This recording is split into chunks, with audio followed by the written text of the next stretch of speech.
श्री कृष्ण गोविंद हरे मुरारी, हे नाथ नारायण वासुदेवा। श्री कृष्ण गोविंद हरे मुरारी, हे नाथ नारायण वासुदेवा। हे नाथ नारायण वासुदेवा, हे नाथ नारायण वासुदेवा। श्रीमद्भागवत षष्ठ स्कंध अथ चतुर्थो अध्याय। दक्ष के द्वारा भगवान की स्तुति और भगवान का प्रादुर्भाव।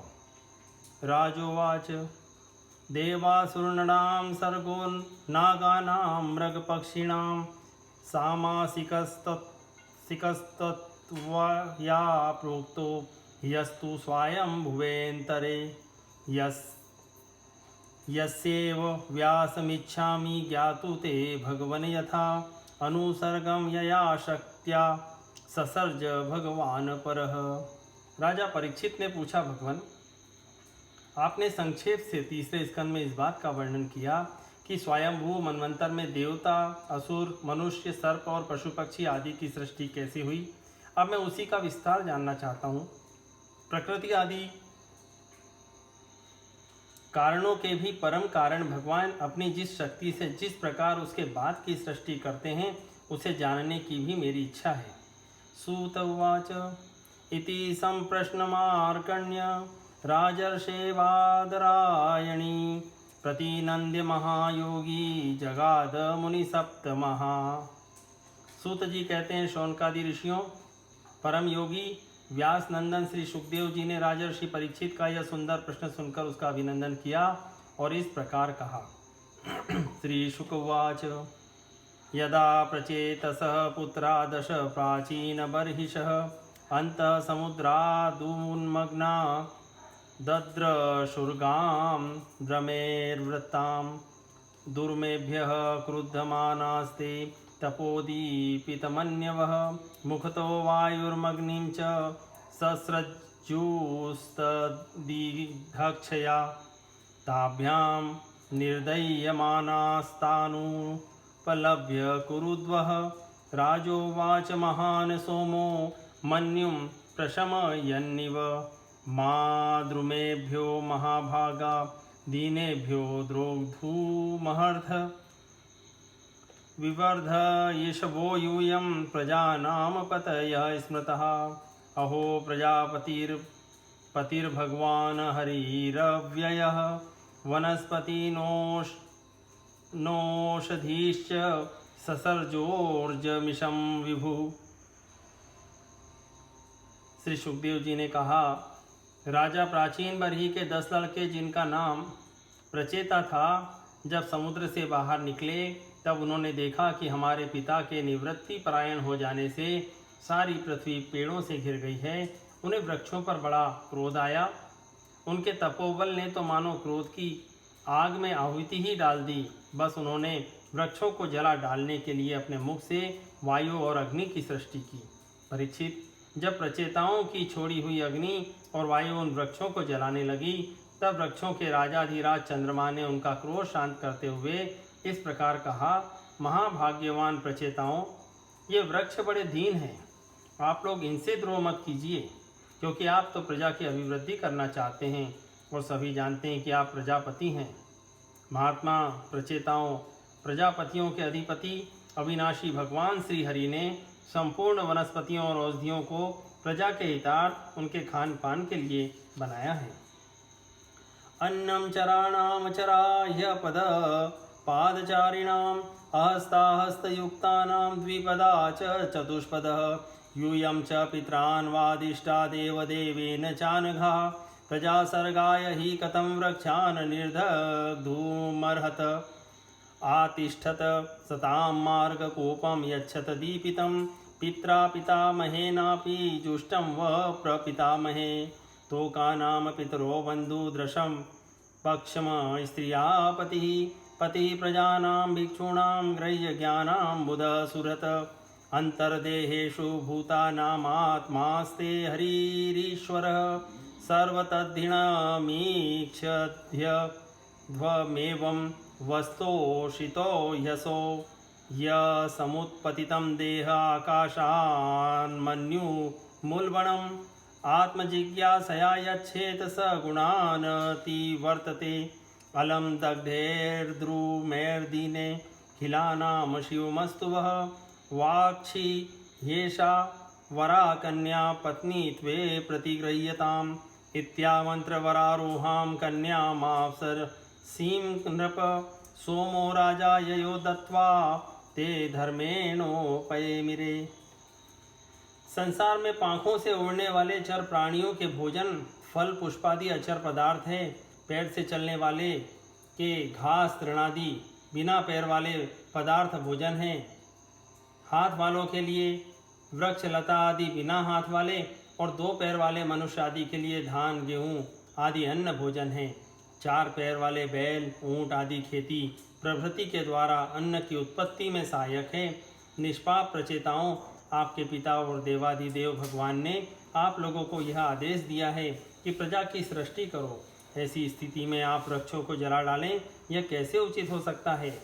आप लोग अपना क्रोध शांत करें और अपने पिता पितामह प्रपितामह आदि के द्वारा सेवित सत्पुरुषों के मार्ग का अनुसरण करें। जैसे माँ बाप बालकों की, पलके नेत्रों की, पति पत्नी की, गृहस्थ भिक्षुकों की और ज्ञानी अज्ञानियों की रक्षा करते हैं और उनका हित चाहते हैं, वैसे ही प्रजा की रक्षा और हित का उत्तरदायी राजा होता है। प्रचेताओं, समस्त प्राणियों के हृदय में सर्वशक्तिमान भगवान आत्मा के रूप में विराजमान हैं। इसलिए आप लोग सभी को भगवान का निवास स्थान समझे। यदि आप ऐसा करेंगे तो भगवान को प्रसन्न कर लेंगे। जो पुरुष हृदय के उबलते हुए भयंकर क्रोध को आत्मविचार के द्वारा शरीर में ही शांत कर लेता है, बाहर नहीं निकलने देता, वह कालक्रम से तीनों गुणों पर विजय प्राप्त कर लेता है। प्रचेताओं, इन दीनहीन वृक्षों को और न जलाइए। जो कुछ बच रहे हैं उनकी रक्षा कीजिए, इससे आपका भी कल्याण होगा। इस श्रेष्ठ कन्या का पालन इन वृक्षों ने ही किया है, इसे आप लोग पत्नी के रूप में स्वीकार कीजिए। परीक्षित, वनस्पतियों के राजा चंद्रमा ने प्रचेताओं को इस प्रकार समझा बुझाकर उन्हें ब्रह्मलोचा अप्सरा की सुंदरी कन्या दे दी और वे वहां से चले गए। प्रचेताओं ने धर्मानुसार उसका पानी ग्रहण किया। तेभ्यस्तस्यां समभवद्दक्षः प्राचेतस किल यस्य प्रजा विसर्गेण लोका पूरितास्त्रयः यथा ससर्ज भूतानि दक्षो द्रुहित वत्सलः रेतसा मनसा चैव तन्मा वहितः शृणु मनसेवासृजत्पूर्वं प्रजापतिरिमा प्रजा देवासुरमनुष्याधीन्नभ स्थल जलोकसः तं ब्रहितमालोक्य प्रजासर्ग प्रजापतिः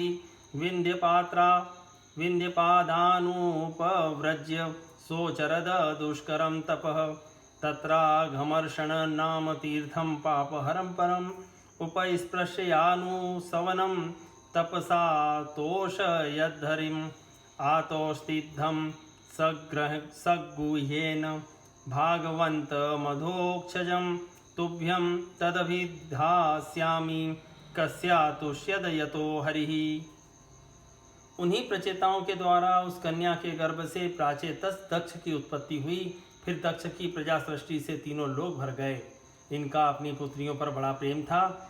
इन्होंने जिस प्रकार अपने संकल्प और वीर्य से विविध प्राणियों की सृष्टि की वह मैं सुनाता हूँ, तुम सावधान होकर सुनो। परीक्षित, पहले प्रजापति दक्ष ने जल, थल और आकाश में रहने वाले देवता, असुर एवं मनुष्य आदि प्रजा की सृष्टि अपने संकल्प से ही की। जब उन्होंने देखा कि वह सृष्टि बढ़ नहीं रही है, तब उन्होंने विंध्याचल के निकटवर्ती पर्वतों पर जाकर बड़ी घोर तपस्या की। वहाँ एक अत्यंत श्रेष्ठ तीर्थ है, उसका नाम है अघमर्षण। वह सारे पापों को धो बहाता है। प्रजापति दक्ष उस तीर्थ में त्रिकाल स्नान करते और तपस्या के द्वारा भगवान की आराधना करते। प्रजापति दक्ष ने इंद्रियातीत भगवान की हंस गुह्य नामक स्रोत से स्तुति की थी। उसी से भगवान उन पर प्रसन्न हुए थे। मैं तुम्हें वह स्तुति सुनाता हूँ। प्रजापतिर्वाच नमः पराया वितथानुभूतये गुणत्रयाभास निमित्त बंधवे अदृष्टधाम्ने गुणतत्व बुद्धिभिः निवृत्तमानाय दधे स्वयंभुवे न यस्य संख्यम पुरुषो वैति सख्युः सखावसन संवत्सतः पुरेऽस्मिन् गुणो यथा गुणिनो व्यक्तदृष्टि इस्तस्मै महेशाय नमस्करोमि। दक्ष प्रजापति ने इस प्रकार स्तुति की, भगवान आपकी अनुभूति, आपकी चित्त शक्ति अमोघ है। आप जीव और प्रकृति से परे, उनके नियंता और उन्हें सत्ता स्फूर्ति देने वाले हैं। जिन जीवों ने त्रिगुणमयी सृष्टि को ही वास्तविक सत्य समझ रखा है, वे आपके स्वरूप का साक्षात्कार नहीं कर सके हैं, क्योंकि आप तक किसी भी प्रमाण की पहुंच नहीं है। आपकी कोई अवधि, कोई सीमा नहीं है। आप स्वयं प्रकाश और परात्पर हैं। मैं आपको नमस्कार करता हूँ। यूँ तो जीव और ईश्वर एक दूसरे के सखा हैं तथा इसी शरीर में इकट्ठे ही निवास करते हैं, परंतु जीव सर्वशक्तिमान आपके सख्य भाव को नहीं जानता। ठीक वैसे ही जैसे रूप, रस, गंध आदि विषय अपने प्रकाशित करने वाली नेत्र, घ्राण आदि इंद्रिय वृत्तियों को नहीं जानते, क्योंकि आप जीव और जगत के दृष्टा हैं, दृश्य नहीं। महेश्वर, मैं आपके श्री चरणों में नमस्कार करता हूँ। देहो सवोक्षा मनवो भूतमात्रा नात्मानमन्यं च विदु परं यत् सर्वपुमान वेद गुणाश्च तज्ञो न वेद सर्वज्ञमनन्तमीडे यदोपरामो मनसो नाम रूप रूपस्य दृष्टि स्मृति संप्रमोषात् य ईयते केवलया स्वसंस्थया हंसाय तस्मै शुचि सम्यनेय नमः। मनीषिणोऽन्तर्हृदि सन्निवेशितं स्वशक्तिभिर्न वभिश्च त्रिव्रद्भिः वह्निं यथा दारुणी पाञ्चदश्यं मनीषया निष्कर्षन्ति गूढं स वै ममाशेष विशेष माया निषेध निर्वाण सुखानुभूति स सर्वनामा स च विश्वरूपः प्रसीद्यता मनिरुक्तात्मशक्तिः यद्यनिरुक्तं वचसा निरूपितं धियाक्षभिर्वा मनसा वोत यस्य मा भूत स्वरूपं गुणरूप हि तत्तत् स वै गुणापाय विसर्ग लक्षण। देह, प्राण, इंद्रिय, अंतःकरण की वृत्तियां, पंच महाभूत और उनकी तन मात्राएं, ये सब जड़ होने के कारण अपने को और अपने से अतिरिक्त को भी नहीं जानते, परंतु जीव इन सबको और इनके कारण सत्व, रज और तम इन तीन गुणों को भी जानता है, परंतु वह भी दृश्य अथवा ज्ञेय रूप से आपको नहीं जान सकता, क्योंकि आप ही सबके ज्ञाता और अनंत हैं। इसलिए प्रभो, मैं तो केवल आपकी स्तुति करता हूँ। जब समाधि काल में प्रमाण, विकल्प और विपर्य रूप विविध ज्ञान और स्मरण शक्ति का लोप हो जाने से इस नाम रूपात्मक जगत का निरूपण करने वाला मन उपरत हो जाता है, उस समय बिना मन के भी केवल सच्चिदानंदमयी अपनी स्वरूप स्थिति के द्वारा आप प्रकाशित होते रहते हैं। प्रभो, आप शुद्ध हैं और शुद्ध हृदय मंदिर ही आपका निवास स्थान है। आपको मेरा नमस्कार है। जैसे याज्ञिक लोग काष्ठ में छिपे हुए अग्नि को सामिधेनी नाम के 15 मंत्रों के द्वारा प्रकट करते हैं, वैसे ही ज्ञानी पुरुष अपनी 27 शक्तियों के भीतर गूढ़ भाव से छिपे हुए आपको अपनी शुद्ध बुद्धि के द्वारा हृदय में ही ढूंढ निकालते हैं। जगत में जितनी भिन्नताएं देख पड़ती हैं, वे सब माया की ही है।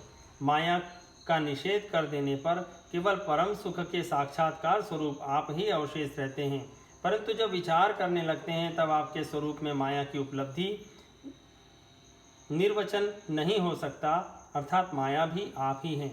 अतः सारे नाम और सारे रूप आपके ही हैं। प्रभो, आप मुझ पर प्रसन्न होइए, मुझे आत्म प्रसाद से पूर्ण कर दीजिए। प्रभो, जो कुछ वाणी से कहा जाता है अथवा जो कुछ मन, बुद्धि और इंद्रियों से ग्रहण किया जाता है, वह आपका स्वरूप नहीं है, क्योंकि वह तो गुण रूप है और आप गुणों की उत्पत्ति और प्रलय के अधिष्ठान हैं।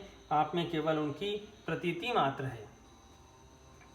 यस्मिन् यतो येन च यस्य यस्मै यदयो यथा कुरुते कार्यते च परावरेषां परमं प्राक् प्रसिद्धं तद् ब्रह्म तद्धेतुरनन्यदेकं यच्छक्तयो वदतां वादिना वै विवाद संवाद भुवो भवन्ति कुर्वन्ति चैषां मुहुरात्ममोहं तस्मै नमोऽनन्त गुणाय भूम्ने आस्तीति अनास्तीति च वस्तुनिष्ठयो रेकस्थयो भिन्न विरुद्ध धर्मयो अवेक्षितं किंचन योग सांख्यो समं परम ह्यनुकूलं बृहत्तत् योनुग्रहार्थं भजतां पादमूल मनाम रूपो भगवान् अनन्तः नामानि रूपाणि च जन्म कर्मभिः भेर्जे समय्यं परमः प्रसीदतु। भगवान, आप में ही यह सारा जगत स्थित है, आपसे ही निकला है और आपने और किसी के सहारे नहीं, अपने आप से ही इसका निर्माण किया है। यह आपका ही है और आपके लिए ही है। इसके रूप में बनने वाले भी आप हैं और बनाने वाले भी आप ही हैं। बनने बनाने की विधि भी आप ही हैं। आप ही सबसे काम लेने वाले भी हैं। जब कार्य और कारण का भेद नहीं था तब भी आप स्वयं सिद्ध स्वरूप से स्थित थे। इसी से आप सबके कारण भी हैं। सच्ची बात तो यह है कि आप जीव जगत के भेद और स्वगत भेद से सर्वथा रहित एक अद्वितीय हैं। आप स्वयं ब्रह्म हैं। आप मुझ पर प्रसन्न हो। प्रभो, आपकी ही शक्तियाँ वादी प्रतिवादियों के विवाद और संवाद एकमत्य का विषय होती हैं और उन्हें बार बार मोह में डाल दिया करती हैं। आप अनंत अप्राकृत कल्याण गुणों से युक्त एवं स्वयं अनंत हैं। मैं आपको नमस्कार करता हूँ। भगवान, उपासक लोग कहते हैं कि हमारे प्रभु हस्त पादादि से युक्त साकार विग्रह है और सांख्यवादी कहते हैं कि भगवान यस्त पादादि विग्रह से रहित निराकार हैं। यद्यपि इस प्रकार वे एक ही वस्तु के दो परस्पर विरोधी धर्मों का वर्णन करते हैं, परंतु फिर भी उनमें विरोध नहीं है, क्योंकि दोनों एक ही परम वस्तु में स्थित है। बिना आधार के हाथ पैर आदि का होना संभव नहीं और निषेध की भी कोई न कोई अवधि होनी ही चाहिए। आप वही आधार और निषेध की अवधि हैं, इसलिए आप साकार निराकार दोनों से ही अविरुद्ध सम पर ब्रह्म हैं। प्रभो, आप अनंत हैं। आपका न तो कोई प्राकृत नाम है और न कोई प्राकृत रूप। फिर भी जो आपके चरण कमलों का भजन करते हैं उन पर अनुग्रह करने के लिए आप अनेक रूपों में प्रकट होकर अनेकों लीलाएं करते हैं तथा उन रूपों एवं लीलाओं के अनुसार अनेकों नाम धारण कर लेते हैं। परमात्मन, आप मुझ पर कृपा प्रसाद कीजिए। यह प्राकृतेर्ज्ञान पथेर्जनानां यथाशयं देहगतो विभाति यथा नीलः पार्थिवमाश्रितो गुणं स ईश्वरो मे कृतान् मनोरथम।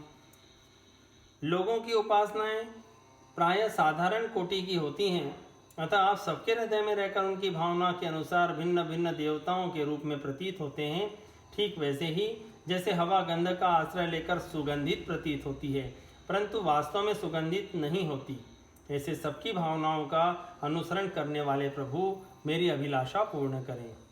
श्री शुक उवाच इति सुत संस्तुवत स तस्मिन् घमर्षणे आविरासीत कुरुश्रेष्ठ भगवान भक्तवत्सलः कृतपाद सुपर्णां से प्रलम्बाष्ट महाभुज चक्र शंख सिच मेषुर्धनुपाश गदाधर पीतवासा घनश्याम प्रसन्न वदनेक्षण वनमाला निवीतांगो लसच्छीवत्स कौस्तुभः महाकिरीटकटकः स्फुरन् मकर कुंडलः कांचंगुलीय वलयनु पुरांगद भूषितः त्रैलोक्य मोहनम रूपम बिभ्रत त्रिभुवनेश्वरः व्रतो नारदनंदाध्ये पार्षदे सुरयूथपहे स्तूयमानोऽनुगायदभि सिद्धगन्धर्वचारणे रूपं तन्महा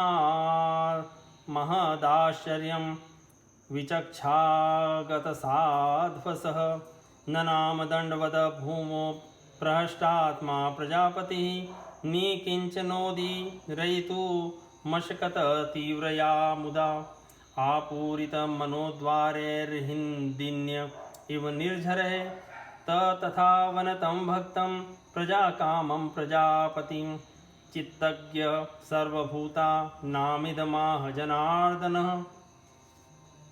श्री सुखदेव जी कहते हैं, परीक्षित, विंध्याचल के अगमर्षण तीर्थ में जब प्रजापति दक्ष ने इस प्रकार स्तुति की, तब भक्त वत्सल भगवान उनके सामने प्रकट हुए। उस समय भगवान गरुड़ के कंधों पर चरण रखे हुए थे।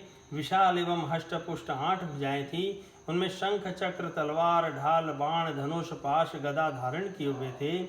वर्षाकालीन मेघ के समान श्यामल शरीर पर पीतांबर फहरा रहा था। मुखमंडल प्रफुल्लित था। नेत्रों से प्रसाद की वर्षा हो रही थी। घुटनों तक वनमाला लटक रही थी। वक्ष स्थल पर सुनहरी रेखा श्री वत्स चिन्ह और गले में कौस्तुभ मणि जगमगा रही थी। बहुमूल्य किरीट कंगन मकराकृति कुंडल करधनी अंगूठी कड़े नुपुर और बाजूबंद अपने अपने स्थान पर सुशोभित थे। त्रिभुवनपति भगवान ने त्रिलोक के मोहन का रूप धारण कर रखा था। नारद नंद सुनंद आदि पार्षद उनके चारों ओर खड़े थे। इंद्र आदि देवेश्वर गण स्तुति कर रहे थे तथा सिद्ध गंधर्व और चारण भगवान के गुणों का गान कर रहे थे। यह अत्यंत आश्चर्यमय और अलौकिक रूप देखकर दक्ष प्रजापति को सहम गए। प्रजापति दक्ष ने आनंद से भरकर भगवान के चरणों में साष्टांग प्रणाम किया। जैसे झरनों के जल से नदियां भर जाती हैं, वैसे ही परमानंद के उद्रेक से उनकी एक एक इंद्रिय भर गई और आनंद परवश हो जाने के कारण वे कुछ भी बोल न सके। परीक्षित, प्रजापति दक्ष अत्यंत नम्रता से झुककर भगवान के सामने खड़े हो गए। भगवान सबके हृदय की बात जानते ही है। उन्होंने दक्ष प्रजापति की भक्ति और प्रजा वृद्धि की कामना देखकर उनसे यूं कहा। श्री भगवान उवाच प्राचेतस महाभाग संसिद्धस्तपसा भवान यच्छ्रद्धया मत्परतया मयि भावं परं गतः प्रीतोऽहं ते प्रजानाथ यत्तेस्योदब्रहणं तपः ममेश कामभूतानां यद्भूयासुर्विभूतयः ब्रह्मा भवो भवन्तश्च मनवो विबुधेश्वरः विभूतयो मम हेता भूतानां भूतिहेतवः तपो मे हृदयं ब्रह्मास्तनुर्विद्या क्रियाकृति अंगानि कृतवो जाता धर्मात्मा सवसुरा अहमेवासमेवाग्रे न्यान्यत किंचातरं बहि संज्ञानमात्रमव्यक्तं प्रसुप्तमिव विश्वतः मय्यनन्त गुणेनन्ते गुणतो गुणविग्रह यदासीत तत एवाद्य स्वयंभू समभूतजः स वै यदा महादेवो मम वीर्यो पब्रह्नितः मेनेखिलमिवात्मान मुद्यतः सर्गकर्मणि अथ मे भीहितो देवस्तपो तप्यत दारुणं नव विश्वसृजो युष्मान् येनादाव सृजद्विभु एषा पञ्चाजनस्यांग दुहिता वे प्रजापतेः असिक्नी नाम पत्नीत्वे प्रजेश प्रतिगृह्यतां मिथुन व्यववाय धर्मस्त्वं प्रजा सर्गमिवं पुनः मिथुनं व्यवाय धर्मिण्यां भूरिशो भावयिष्यसि तत्वोधस्तात् प्रजा सर्वा मिथुनी भूय मायया मयि मदीयया भविष्यन्ति हरिष्यन्ति च मे बलिम। श्री भगवान ने कहा, परम भाग्यवान दक्ष, अब तुम्हारी तपस्या सिद्ध हो गई, क्योंकि मुझ पर श्रद्धा करने से तुम्हारे हृदय में मेरे प्रति परम प्रेम भाव का उदय हो गया है।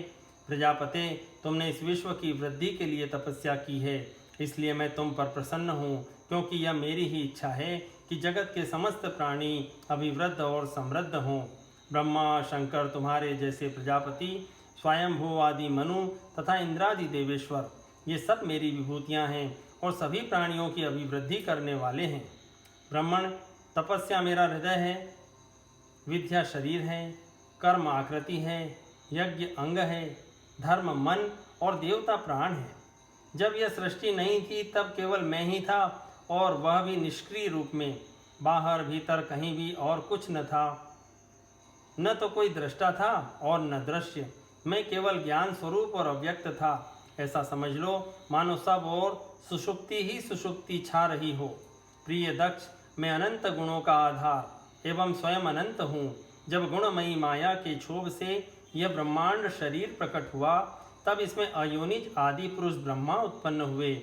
जब मैंने उनमें शक्ति और चेतना का संचार किया तब देव शिरोमणि ब्रह्मा सृष्टि करने के लिए उद्यत हुए, परंतु उन्होंने अपने को सृष्टि कार्य में असमर्थ सा पाया। उस समय मैंने उन्हें आज्ञा दी कि तप करो। तब उन्होंने घोर तपस्या की और उस तपस्या के प्रभाव से पहले पहल तुम 9 प्रजापतियों की सृष्टि की। प्रिय दक्ष, देखो यह पंचजन प्रजापति की कन्या अक्सिनी है, इसे तुम अपनी पत्नी के रूप में ग्रहण करो।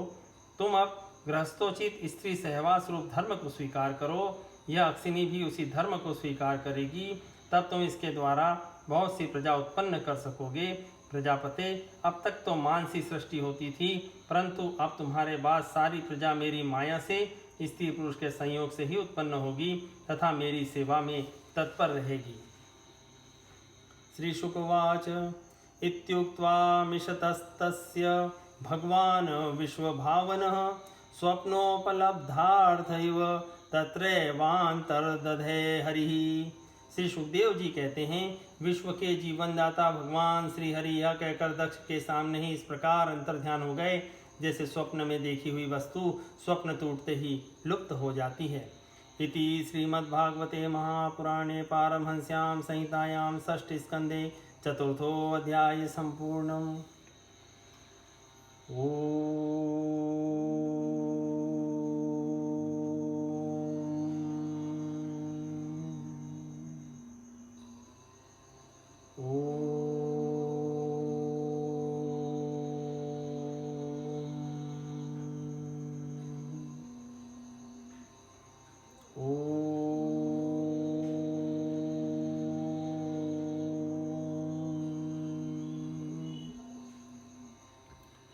श्री कृष्ण गोविंद हरे मुरारी, हे नाथ नारायण वासुदेवा। श्री कृष्ण गोविंद हरे मुरारी, हे नाथ नारायण वासुदेवा। हे नाथ नारायण वासुदेवा, हे नाथ नारायण